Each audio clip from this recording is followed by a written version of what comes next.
Почитувани, добар ден. Започнуваат вестите на Канал 8. Во саботата се одржа јавна дебата на градоначалникот Николчо Илиев со граѓаните од општина Кочани. Во скоро 3-часовната дискусија се разговараше за повеќе актуелни прашања од јавен интерес, а беа представени и дел од реализираните проекти во изминатиот 2-годишен период од мандатот. Поминаа 2 години од добивањето на мандатот на градоначалникот Николчо Илиев, што беше повод да се реализира најавената дебата со граѓаните, да се направи пресек на досега реализираните проекти, да се слушнат ставовите и прашањата на јавноста за одредени проблеми и да се најават дел од плановите за работа за наредниот период. Интересот кај присутните беше голем и тие се вклучија во дебатата, нагласувајќи од има прашања што треба да добијат важно место во работењето на локалната власт, затоа што се со поширок карактер, односно се однесуваат на сите жители во општината и регионот. Дебатата беше замислена тематски, односно се разговараше за прашања од инфраструктурата, социјалната заштита, образованието, комуналното уредување и слично. Стана збор и за заштитата на животната средина, односно за прашањата околу загадувањето на воздухот. Ние како локална самоуправа сега предвидовме во нашиот буџет средства за средства за избор на најполен понудувач на фирма која ќе врши по наши потреба мерење на квалитет, амбиентниот квалитет на воздухот. Значи нешто што никогаш не било од ова година, ова зима ќе го имате на располагање и таму, каде што ќе имаме вакви сознанија, вакви реакции, ние веднаш ќе ја повикаме фирмата која ќе биде изберена, се со цел да добиеме прави резултати. Дали на вистина имаме право да се жалиме и да интервенираме, понекогаш ние добиваме информација од Државниот инспекторат. Луѓе, таму загадувањето е неколкократно пониско од тоа што е дозволено ниво. Да немаме вакви разидувања од тие причини, значи општина Кочани направи јавен повик каде што ќе биде изберена фирма која ќе врши вакви инцидентни мерења на амбиенталниот воздух во цела општина. Голем дел од времето за дискусии на јавната дебата беше остапен и на проблемите со безбедноста во сообраќајот, а посебно за обезбедувањето паркинг простор во централното градско подрачје. Изградба на катна гаража во потесното централно градско подрачје на поранешната пожарна и водовод. Сега во моментот се работи деталниот план за градска четврт 6. Очекувам дека во следната недела ќе имаме излагање пред граѓаните, каде што веќе тој простор урбанистите го имат предвидени за таа намена и во колку ги поминеме сите фази, тогаш поминуваме во следната фаза, а тоа е дислокација на постоечките објекти кои се таму и јавното предпријатие Водовод, за кое што навистина водиме грижа и имаме решение. Дел од службите секако ќе останат заради функцијата која ја обавуваат, меѓутоа поголем дел од службите ќе си најдат подобри места за поефикасно работење во иднина. Значи во делот на паркирањето на вистина тоа е еден горши проблем и работиме сериозно да го решиме тој проблем. Градоначалникот Илиев одговараше и на прашања во врска со обезбедувањето простор за активностите на младите, за искористувањето на геотермалните води, за подобрувањето на условите за лицата со посебни потреби и слично. Иако беше планирано, поради обемноста на дискусиите, на дебатата немаше доволно време да се отворат прашања за развојот на туризмот, спортот и други теми кои исто така се меѓу приоритетите од јавен интерес. Градоначалникот Илиев истакна дека за нив ќе се разговара во слична прилика, односно кога за овие проекти ќе биде потребно да се слушне и ставот на граѓаните. Приемот на децата кои што секојдневно одат во градинка се врши на влезните врати. Забрането е влегување во детската установа на невработени лица и хигиената е подигната на високо ниво. Заболени деца од заразна жолтица во Кочанската детска градинка нема, информираат од установата. Од Центарот за јавно здравје пак последната информација е дека ново заболени од заразна жолтица нема, а бројката е иста од пред викендот 31 заразено лице. Петте клона на детската градинка Павлина Велјанова нема евидентирано заболени од жолтица и состојбата е мирна, информира директорката Едита Миткова.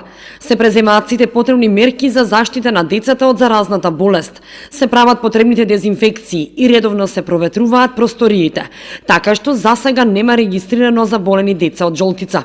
Во нашата градинка, значи во склоп се сите 5 објекти, немаме евидентирано ниту едно лице заболено од жолтица. Сите дечиња што се донесени се со уреден вакцинален статус, уредна ММР вакцина и со сите потврди што соодействуваат на сето она што го бараме. Сите мерки, значи посебно состанокот што беше одржан во петокот во Советот на општина Кочани, ние ги преземавме сите мерки што се во наша надлежност и можност, значи се врши секојдневно проветрување на просториите, се врши секојдневна дезинфекција, се врши отстранување на сите значи недостатоци што може би ги имало и сега значи хигиената е на значително зголемено ниво. Приемот на дечињата се врши на влезните врати. Зајакната е значи од страна на воспитувачите наутро имаме зголемен број на воспитен кадар уште во раните утрински часови, уште при отварањето на градинката, така ќе биде во поподневните часови, така да сите деца се во моментот згрижени, сместени и се што е потребно за да го направиме она што е потребно. Миткова информираше дека поради епидемијата од жолтица се забранува влегување на невработени лица во градинката. Приемот на децата се врши на самиот влез во градинката, а во моментот е стопиран и упис на нови деца во воспитната установа. Инаку последната информација од Центарот за јавно здравје од Кочани говори дека бројката на заразени од заразна жолтица не е променета веќе неколку дена и изнесува 31 заболен. Секојдневно се преземаат превентивни мерки за спречување на заразата. Во училиштата во кои е регистрирана заразата се прави засилена дезинфекција, а дополнително во сите образовни установи е поделен едукативен материјал за правилно мијање раце со сапун за да се спречи контактното ширење на инфекцијата. Пресна директорот на Основното училиште Раде Кратовче, преку кој тој и вработените изразија целосна подршка на својот колега наставник во истото училиште во врска со немилиот настан што се случи во училишната установа, кога наставник беше физички нападнат на неговото работно место. Вработените во Основното училиште Раде Кратовче на чело со директорот Благој Давидков на пресија искажаа целосната подршка на својот колега наставник од ова училиште по немилиот настан што се случи во училиштето да биде нападнат од родител. Тие излегоа пред училиштето и пред камерите ја дадоа подршката и го објаснија нападот и настанот во целост. Почитувани сограѓани, нашето училиште е мултиетничко и одсекогаш било пример за меѓуетничка кохезија и соживот. Односот спрема припадниците на ромската, турската и другите националности секогаш бил на одлично ниво. Се до пред некој ден, кога од една група на граѓани, од поради за нас непознати причини, упорно се креира негативна слика за нашето училиште, со што се подкопува со животот во училиштето, а со тоа последиците најповеќе ги трпат учениците. Имено, пред некој ден, еден од нашите вработени на работно место при извршување на неговите работни задачи беше физички нападнат, со што му е загрозен неговиот физички интегритет и неговата лична сигурност. По настанот, истиот колега соодветно беше хоспитализиран и ставен на континуирана терапија. Следниот ден, представник на истата таа група на една од социјалните мрежи истакна бројни невистини, клевети насочени спрема училиштето и спрема мене лично како директор. Истиот тој представник на пресконференцијата јавно призна дека тој лично стои зад Facebook профилот каде се истакнати споменатите клевети. Меѓутоа, не престана се тук. Притисоците продолжуваат, манифестирани преку закани, неосновани паушални дописи, лаги, клевети и слично. Од овие причини, а со цел зачувување на интегритетот на училиштето и соживотот во него, а воедно и заради давање на соодветен одговор на физичките напади, изјавувањето на невистини и клевети, како и постојните закани и притисоци, училиштето беше приморано да состави тим од правници и адвокати кои што покренаа соодветни постапки за соодветен третман на физичките напади и изнесените клевети, кои што го следат текот на кривичната постапка која што се води пред Основното јавно обвинителство, а воедно се преземени и соодветни постапки за граѓанска одговорност за изнесените клевети. Во оваа смисла, пред медиумите. Јавно го повикувам лицето Аксел Ахмедовски јавно да се извини за изнесените клевети на неговиот Facebook профил, во спротивно ќе следи соодветна постапка за утврдување на неговата граѓанска одговорност и надомесна штета. А воедно го повикувам и лицето Бајрам Рустемов јавно да се извини за изнесените лаги за наводно несоодветно постапување со неговите деца, кое што извинување може да биде во негова полза во кривичната постапка која што се води против него за загрозување на сигурноста на вработениот наставник. Исто така, упатувам апел до сите ромски невладени организации кои делуваат на територијата на општина Кочани да се оградат од ваквото насилничко однесување на поединци, а во исто време и ќе го осудат со што ќе допринесат во смирувањето на целокупната ситуација настаната како резултат од физичкиот напад на нашиот наставник. Ред и дисциплина во училиштето мора да има. Постоечките кодекси на однесување, предвидени за вработените, учениците и родителите, мора да се почитуваат. А јас како директор на училиштето гарантирам дека заедно со сите вработени нема да дозволиме на поединци да ги кршат постоечките правила на однесување, односно да предизвикуваат загрозување на безбедноста на учениците и вработените во училиштето. Благодарам. На крајот од пресот, Давидков додаде дека во оваа, како и во другите училишни установи, важи кодексот на однесување на родителите, кој што треба и мора да се почитува целосно и потполно, како не би доаѓало до вакви и слични немили настани. Викендов во селото Чешиново се одржа првиот фестивал на Оризот како манифестација со која се одбележува завршувањето на жетвата на главната земјоделска култура во регионот. Организатор на манифестацијата беше Сдруженијето Оризова братимка, а беа представени специјалитети од Ориз и културно-уметничка програма. По повод завршувањето на жетвените активности од овогодишната реколта, во Чешиново се одржа првиот фестивал на Оризот, чиј организатор е Сдруженијето за одржливо производство на Ориз, Оризова братимка. Целта на манифестацијата е да се даде посебно внимание на традиционалното производство на главната земјоделска култура преку примена на одржливи практики, кои придонесуваат природните екосистеми и нивниот биодиверзитет во Кочанскиот регион да бидат сочувани и одржливо управувани и користени. Да се користи на македонската трпеза, не само кај нас, туку и пошироко, да најдеме пласма за нашиот ориз, да биде вратен традиционално на старите пазари во поранешна Југославија и сите тие да го имаат автентичниот наш производ, како што ние знаеме да го произведуваме тука. Значи, локалниот производ, нашиот производ, наша цел е ние да го промовираме и тој да биде застапен на нашата трпеза таков како што е произведен, без да му се додаваат некои примеси од странски мешавини и така да го губиме квалитетот на нашиот традиционален ориз. На фестивалот на Оризот беа присутни и неколкумина амбасадори и представници на странски држави, со што членовите на Сдруженијето сметаат дека представува можност да се помогне во остварувањето на идејата за отворање на поранешните, но и на нови пазари за пласман на земјоделската култура. Манифестацијата е дел од активностите на Сдруженијето Оризова братимка, која е поддржана од програмата за зачувување на природата во Македонија. Дополнителна вредност на брендот Биосмарт Ориз, произведен од Сдруженијето Оризова братимка, треба да даде една иницијатива која што се спроведува со поддршка на програмата за зачувување на природата, а тоа е прогласување на Осогово за заштитено подрачје, кое што и текако треба да им помогне на локалното население, пред се на земјоделците, во брендирањето на своите производи. Во рамки на фестивалот, гостите имаа можност да ги пробаат и традиционалните специјалитети од Ориз, како и да го видат најголемото штрково гнездо во Европа, чија височина е над 3 метри.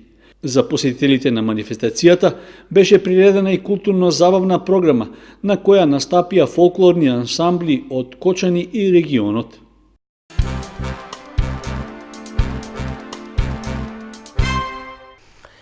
Во матичната библиотека Искра се одржа традиционалниот надпревар млади библиотекари на кој учествуваа ученици од основните училишта во општината. Годинава најдобри резултати постигна ученичката Јована Богданова, која ќе ја представува општината на државниот надпревар во Скопје. По повод одбележувањето на месецот на книгата во библиотеката Искра се одржа општинскиот надпревар млади библиотекари на кој учествуваа ученици од основните училишта.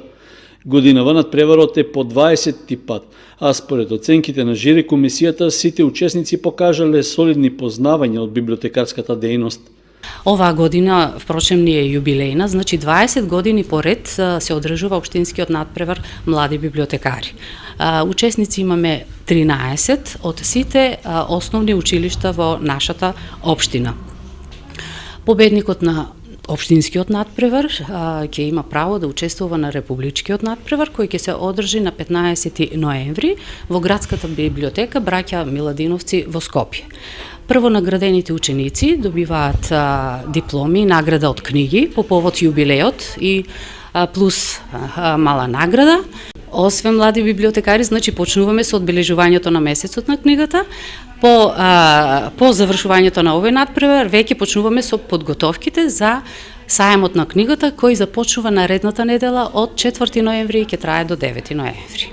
Тестот содржеше 20 прашања со вкупен број од 100 поени. Комисијата составена од вработените во институцијата информираше дека најдобри резултати оствари Јована Богданова, ученичка во 8 одделение од основното училиште Свети Кирил и Методи. Таа ќе ја представува општината на државниот надпревар. Според бројот на освоени поени, второпласиран е ученикот Васил Трајанов од основното училиште Крсте Мисирков од Оризари, а третото место го поделија Нена Иванова од Малина Попиванова и Јован Зафиров од основното училиште Свети Кирил и Методи. На најдобрите надпреварувачи им беа доделени дипломи и пригодни подароци, а останатите учесници добија книги. Викендов се спроведе акција за чистење на отпадоците од јавните простори во Кочани, а во која учествуваа вработени во компанијата Amphenol Technology Македонија. Таа беше дел од активностите за одбележување на 6 годишнината од основањето на една од најголемите компании во регионот. Вработените во компанијата Amphenol Technology Македонија во неделата ја реализираа најавената акција за расчистување на отпадоците од јавните простори во Кочани. Се чистеше на неколку локации во местноста Бавчелук, како и во зоната лесна индустрија. Со поддршка од екипи на комуналното предпријатие Водовод, исто така се кастреа грмушки и гранки, а се косеше и тревата околу пешачките патеки. Одговорните во Amphenol рекоа дека акцијата е само дел од активностите за одбележување на 6-тиот роден ден на компанијата, која освен успешниот и позитивен тренд на економски план, сака да помогне и во промовирањето на општествената одговорност на поширок план. Ова е приклучување наше кон еколошката акција Не биди ѓубре. Идејата е да се поддржи акцијата и да се мотивираат сите останати граѓани на општина Кочани и околниот регион да се приклучат кон оваа акција и секој да створиме еден одржлив систем кој што ќе овозможи да функционираме нормално во една здрава околина и здрава животна средина. Наша обврска е на идните генерации, бидејќи сите размислуваме за идните генерации, за нашите деца и велиме дека многу правиме скоро се за нив, но една од основните работи е да им оставиме одржлив систем и здрава животна околина. Минатата недела Amphenol донираше клима уреди за детското одделение во Кочанската болница, а покрај учеството во акцијата Не биди ѓубре се најавува продолжување на активностите во кои компанијата ја покажува својата општествена одговорност. Соработката со Општа болница ни продолжува, еколошките акции ќе продолжиме и во иднина, зависно од програмата сега која што изготвуваме до крајот на годината за наредната година и мислам дека ќе бидеме се повеќе фокусирани во тој дел да можеме да помогнеме на ранливите групи и да помогнеме во подигнување на свеста и екологијата генерално во овој регион.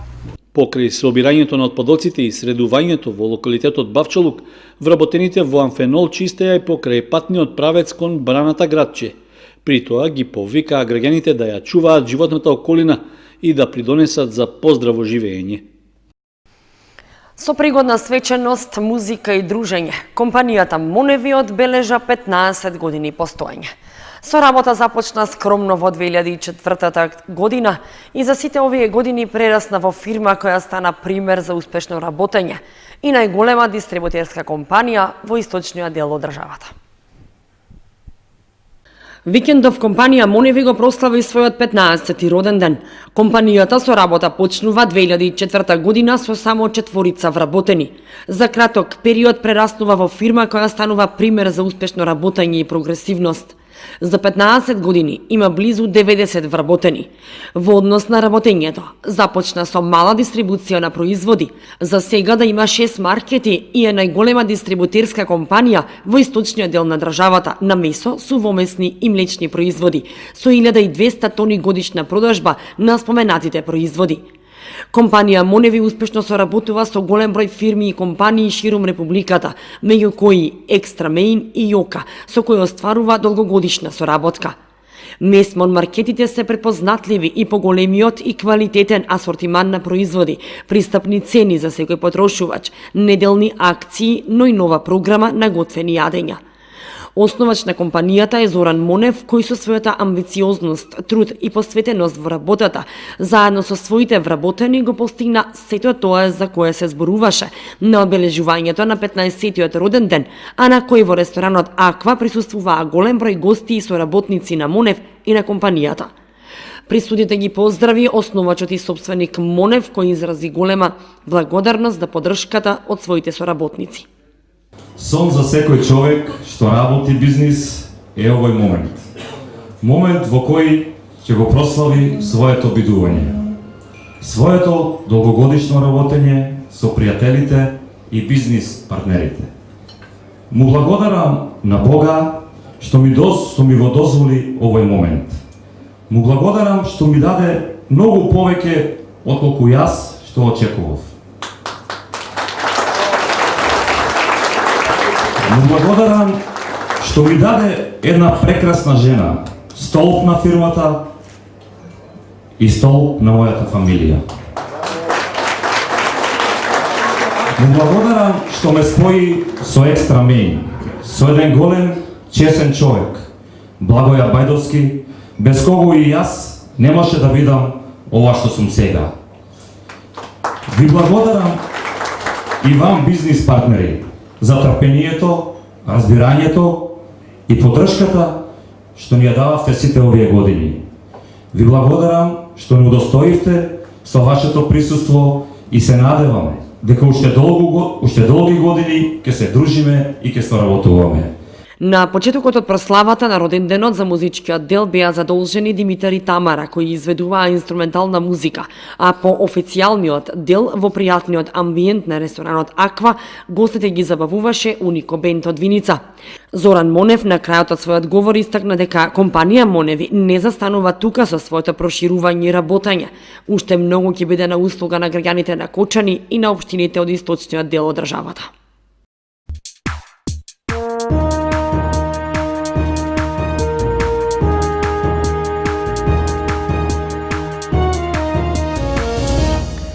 Следува информацијата од спортот.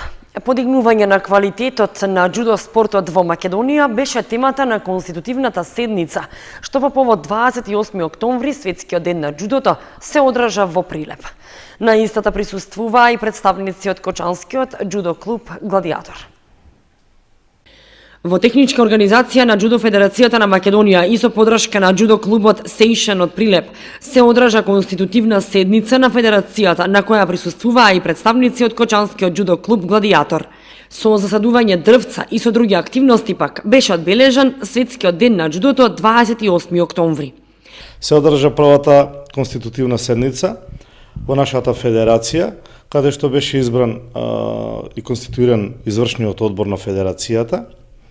И се разговараше на неколку точки, од кои најбитни беа точките за подигнување на квалитетот на џудо спортот, како во нашата држава, така и на европските првенства и на светските првенства.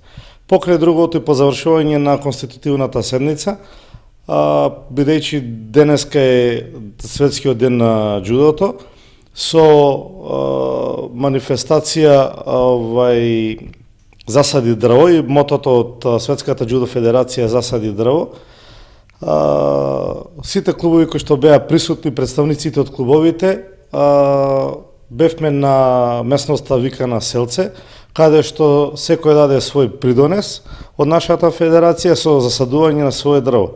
Исто така морам да нагласам дека од Джудо клубот Гладиатор имаше представници кои што дадоа свој придонес со тоа што го представија како клубот, така и градот Кочани во одржување на оваа манифестација. Клубот Гладиатор во моментов е сконцентриран околу подготовка за државното екипно првенство, кое што е во техничка организација токму на Кочанскиот клуб и на градот Кочани, а кое што ќе се одржи во декември, како и на полагањето на децата за појаси.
Почитувани, со прогнозата за времето ги извршуваме и овие вести на Канал 8. Останете и понатаму со нашата програма. Довидување.